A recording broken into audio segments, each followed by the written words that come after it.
मशरक़ वस्ती में जारी लड़ाई 16वें रोज़ में दाखिल हो चुकी है। तेहरान में भारी बमबारी जारी है और ईरान और हिजबुल्लाह की जानिब से इसराइल पर जवाबी मिसाइलों के हमले। इसराइल ने जनूबी लबनान में हिजबुल्लाह के ठिकानों को निशाना बनाने के लिए महदूद और टारगेटेड ग्राउंड ऑपरेशन शुरू कर दिया है। और फिर सदर ट्रंप का दावा कि ईरान जंगबंदी के लिए मुज़ाकरात चाहता है, लेकिन उन्हें ईरान की शराइत मंजूर नहीं। ईरानी वज़ीर ख़ारजा अब्बास अराग़ची ने दावे को रद्द किया और कहा कि ईरान ने न तो जंगबंदी की बात की और ना ही वो मुज़ाकरात चाहते हैं। दूसरी जानिब आबनाए होर्मुज़ की सिक्योरिटी के लिए सदर ट्रंप की नेटो और इत्तेहादी ममालिक से जंगी जहाज़ भेजने की दरख्वास्त पर जापान और ऑस्ट्रेलिया ने इनकार कर दिया है। सदर ट्रंप की तमाम कोशिशों के बावजूद नेटो और उनके इत्तेहादी ममालिक इस जंग में ईरान के खिलाफ शामिल होने से क्यों कतरा रहे हैं और ईरान किस बलबूते पर सीज़ फायर या मुज़ाकरात से इनकार कर रहा है। मैं हूं खालिद करामत और ये आज BBC न्यूज़ उर्दू के प्रोग्राम जहानुमा की हमारी टॉप स्टोरी है। इसके अलावा प्रोग्राम में देखिएगा,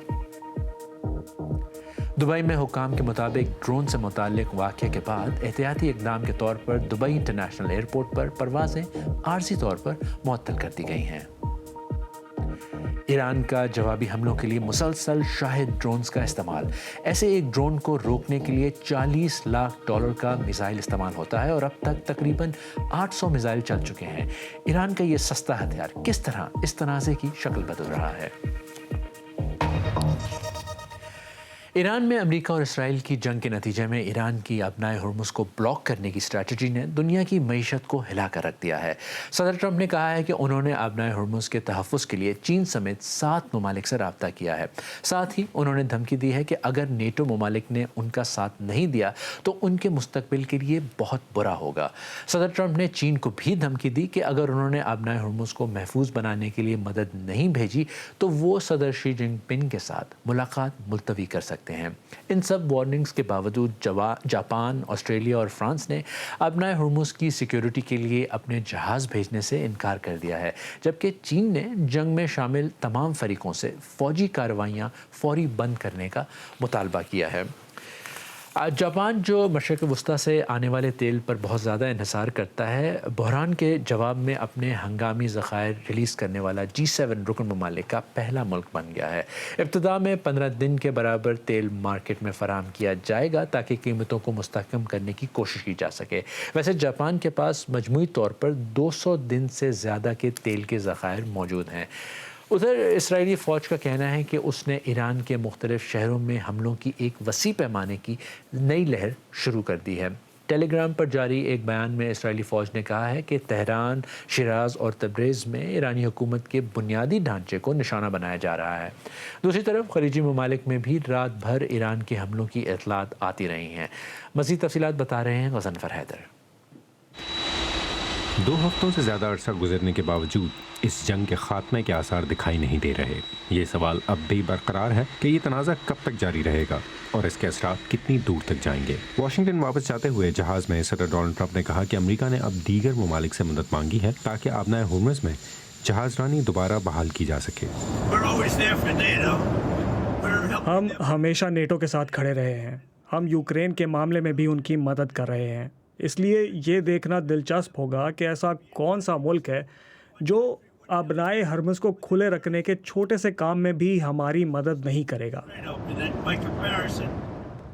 बरतानवी वज़ीर-ए-आज़म सर कीर स्टारमर ने भी गुज़िश्ता रात सदर ट्रंप से आबनाए होर्मुज़ की सूरत हाल पर बात की। डाउनिंग स्ट्रीट के मुताबिक इस राब्ते में आलमी जहाज़रानी को दरपेश रुकावटों के खात्मे पर गुफ्तगू हुई। जंग शुरू होने के बाद से कई जहाज़ों पर हमलों की इत्तलात सामने आ चुकी हैं, जबकि खदशा जाहिर किया जा रहा है कि ईरान ने समुंदर की गहराई में बारूदी सुरंगें भी बिछा दी हैं। उधर इस हफ्ते के आखिर में भी मशरक़ वस्ती में हमलों का सिलसिला जारी रहा है। मुतादिद हमलों में ईरान की खलाई एजेंसी के मरकज़ी तहक़ीक़ी मरकज़ में आग के शोले भड़क उठे। दूसरी जानिब इसराइल में रात का आसमान एक बार फिर रॉकेटों से रोशन हो गया, जबकि फ़िज़ा में फटने वाले मिसाइलों के टुकड़े ज़मीन पर गिरते रहे। गुज़िश्ता रोज़ सदर ट्रंप ने कहा था कि ईरान मुज़ाकरात चाहता है, ताहम तेहरान ने इस दावे को मुस्तरद कर दिया है। ये बका की जंग नहीं है। हम काफ़ी मजबूत और मुस्तहकम हैं। हम सिर्फ अपने अवाम को इस जारियत से बचाने के लिए दिफा कर रहे हैं। हमें समझ नहीं आता कि हम अमेरिका से बात क्यों करें, क्योंकि जब वो हमसे बात कर रहे थे उसी दौरान उन्होंने हम पर हमला कर दिया اور یہ دوسری مرتبہ ہوا ہے۔ talking with them when they decided to attack us, and that was for the second time. Dubai airport پر اس وقت پروازیں عارضی طور پر معطل کرنا پڑیں جب ایک ڈرون حملے کے باعث آگ بھڑک اٹھی۔ برطانیہ نے لبنان میں انسانی امداد کے لیے 50 لاکھ پاؤنڈ کی ہنگامی امداد کا اعلان کیا ہے۔ لبنان کی وزارت صحت کے مطابق مارچ سے اب تک کم از کم 850 افراد ہلاک ہو چکے ہیں اور لاکھوں لوگ اپنے گھروں سے بے گھر ہو گئے ہیں۔ اس جنگ کی زد میں آنے والے بے شمار لوگوں کے لیے ابھی تک اس بحران کے خاتمے کے آثار نظر نہیں آ رہے۔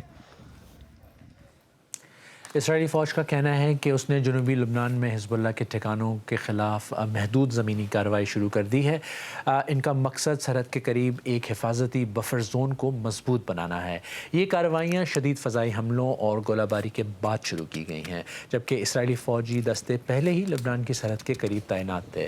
لبنان کے حکام کے مطابق اسرائیلی حملوں میں اب تک کم از کم 850 افراد ہلاک اور لاکھوں بے گھر ہو چکے ہیں۔ اور تازہ صورتحال کے بارے میں بات کرنے کے لیے اس وقت میرے ساتھ آکسفورڈ سے پروفیسر افتخار ملک موجود ہیں۔ پروفیسر صاحب، صدر ٹرمپ نیٹو کے اتحادیوں اور دوسرے ممالک کو کہتے ہیں کہ وہ اپنی بحری جہاز لے کر ادھر آئیں اور ابنائے ہرمز کو کھولنے میں مدد کریں۔ یہ بتائیں کہ وہ کیوں چاہتے ہیں کہ یہ ممالک اس کوشش میں شامل ہوں؟ صدر ٹرمپ ایک کیچ 22 سچویشن میں ہے، نہ وہ لڑائی چھوڑ سکتے ہیں، نہ ہی وہ یہ کہہ سکتے ہیں کہ اس لڑائی کو ان لمیٹڈ ٹائم کے لیے جاری رکھا جائے، کیونکہ ان کا اپنا پیشنس بھی لمیٹڈ ہے، اور پھر ورلڈ اپینین، امریکن اپینین جو ہے وہ اس جنگ کے خلاف ہو رہی ہے، اور ایران نے کافی حد تک اپنے آپ کو سسٹین کیا ہوا ہے۔ تو وہ سمجھتے ہیں کہ اپنے ایلائز پہ ذمہ داری ڈال کے ایک تو ملیٹریلی امریکہ کا جو آپریشن ہے اس کو مدد ملے گی، اور دوسرا یہ ہے کہ اور بہت سارے سٹیک ہولڈرز کے آنے کی وجہ سے ایران پہ پریشر ہوگا۔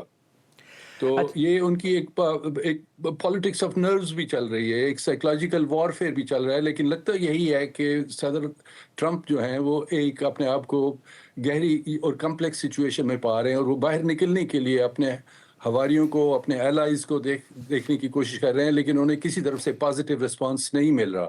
جی، آپ نے صدر ٹرمپ کے لیے مشکل صورتحال کا ذکر کیا۔ انہوں نے دعویٰ کیا تھا کہ ایران جو ہے مذاکرات چاہتا ہے، جنگ بندی چاہتا ہے، اور لیکن انہیں جو ہے ایران کی ٹرمز قبول نہیں، لیکن ایران نے یہ دعویٰ مسترد کر دیا کہ وہ تو چاہتے ہی نہیں ہیں کہ جنگ بندی ہو، اور وہ یہ بھی گارنٹی چاہتے ہیں کہ ایران پر آئندہ حملہ نہیں ہوگا۔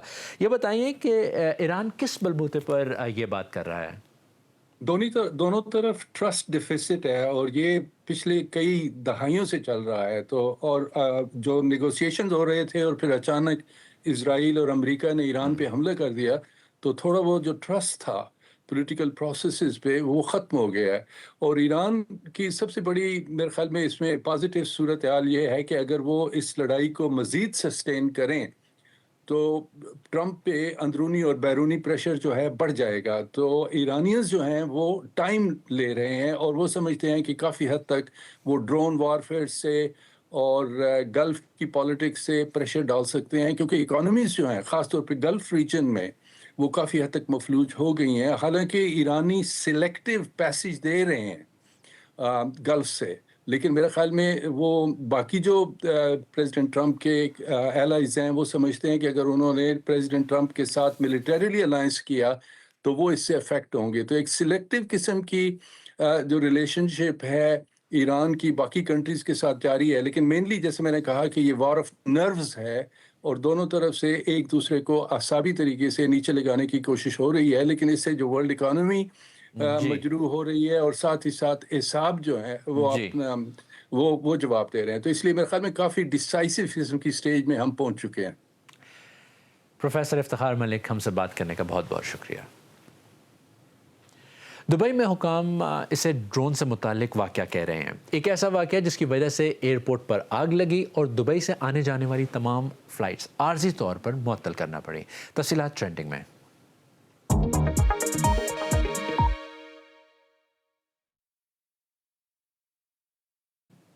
दुबई एयरपोर्ट पर एक मुबैना ईरानी हमले की वजह से वहाँ आग लगी। ये वो वीडियो है जिसकी खबर रसां इदारे रॉयटर्स ने तस्दीक की है। रॉयटर्स के मुताबिक ईरान के एक ड्रोन हमले के बाद दुबई में हुकाम ने कहा था कि एयरपोर्ट पर फ्यूल टैंक्स में आग लगी थी। इस वजह से फ़्लाइट्स मनसूख हो गई हैं। फ़्लाइट रडार की ये वीडियो देखें तो दुबई आने वाले तैयारे एयरपोर्ट के इर्द गिर्द गर्दिश करते नज़र आ रहे हैं। और जो चीज़ दुबई में लोगों के लिए और भी परेशानी का बायस होगी वो ये वीडियो है। सुबह तक दुबई एयरपोर्ट से धुआं उठ रहा था। एमिरेट्स एयरलाइन ने ऐलान किया था कि तमाम फ़्लाइट्स मनसूख कर दी गई हैं। फिर अपडेट दी गई कि कुछ सर्विसेज बहाल की जाएंगी। इस वक्त Dubai international airport United Arab Emirates trend कर रहा है और लोग परेशान हैं कि वो ईद के मौके पर घर वापस कैसे जाएंगे।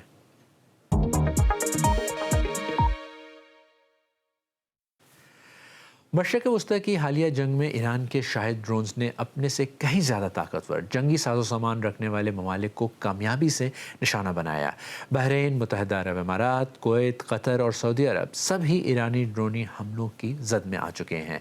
मगरबी ताकतों के महंगे मिज़ाइलों के मुकाबले में ये कम कीमत हथियार इस तनाज़े की शक्ल कैसे बदल रहा है।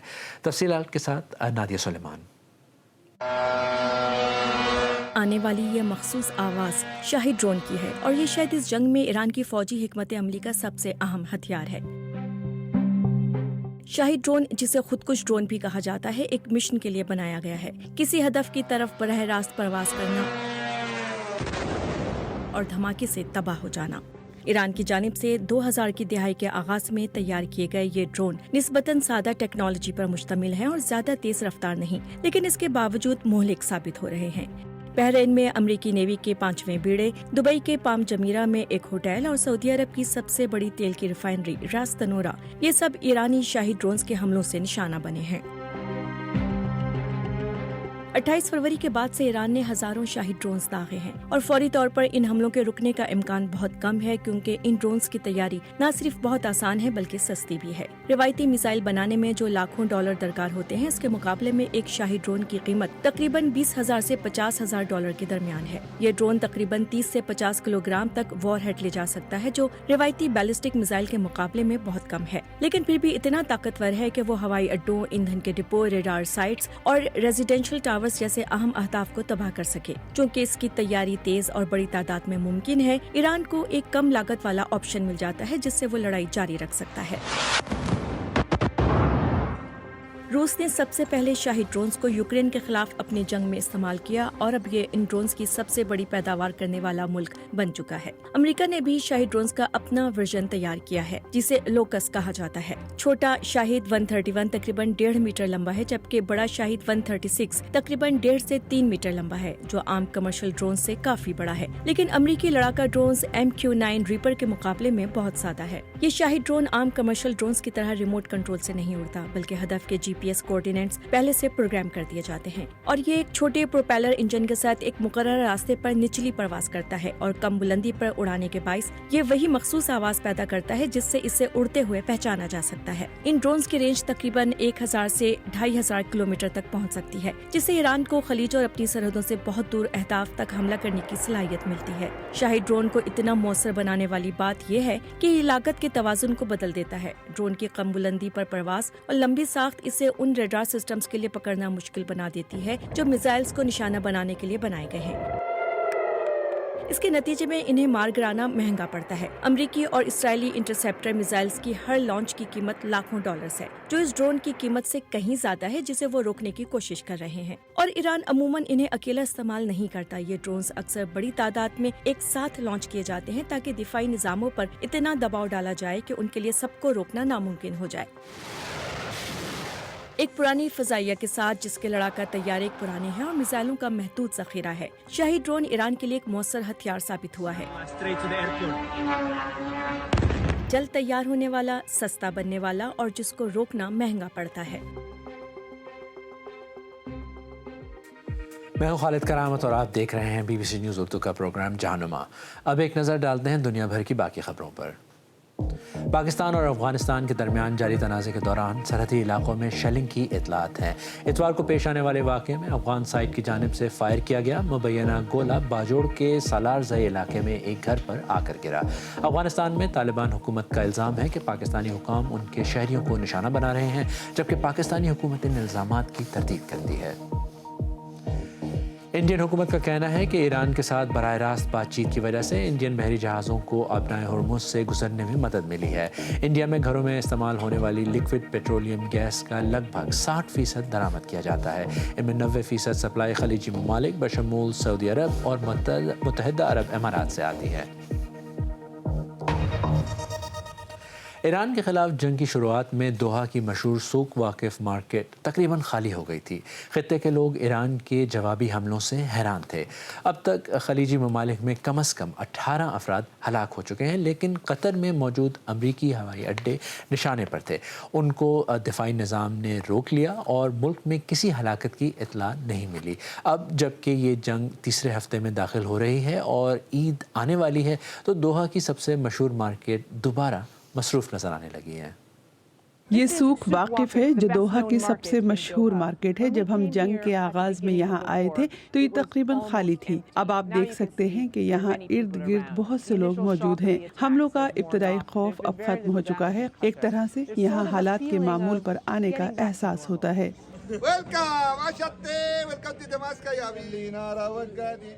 यहाँ पर मुख्तलिफ नेशनैलिटी के लोग नजर आते हैं। कतरी तो जाहिर है ही, साथ ही कतर में फंसे हुए मुसाफिर और गैर मुल्की भी हैं। इसमें थोड़ा वक्त लगेगा। जब हमने शुरू में बड़े धमाकों और इस तरह की आवाजें सुनी तो पहले तो थोड़ा डर लगा। सब कुछ एक हकीकत बन गया, लेकिन फिर जल्द ही एक मामूल की चीज भी बन गई। अब हमने इस सूरत हाल में एडजस्ट कर लिया है। हमें ये आवाजें सुनने की आदत नहीं है, लेकिन हम हमेशा पुरसुकून रहने की कोशिश करते हैं, क्योंकि अगर हम घबराए तो इससे कोई फ़ायदा नहीं होगा। सूरत हाल बहुत बुरी है, बहुत ही बुरी सूरत हाल है, लेकिन अल्हम्दुलिल्लाह अल्लाह का शुक्र है कि हम महफूज हैं, क्योंकि हमारा दिफा बहुत मजबूत है। तकरीबन हर रोज सायरन बजते हैं और फिर इसके कुछ देर बाद आपको एक बड़ा धमाका सुनाई देता है और फिर आपको फोन पर मैसेज आता है कि हमने इस मिसाइल को बीच हवा में ही रोक लिया है। यहाँ मुस्तकबिल के हवाले से तशवीश पाई जाती है, लेकिन इस वक्त कतर के रिहायशी महफूज महसूस कर रहे हैं। आज BBC न्यूज़ उर्दू के प्रोग्राम जहानुमा में बस इतना ही। ताज़ा तरीन खबरों के लिए bbc.com/urdu पर आएँ। खालिद करामत को अब इजाज़त दीजिए, कल फिर मुलाकात होगी।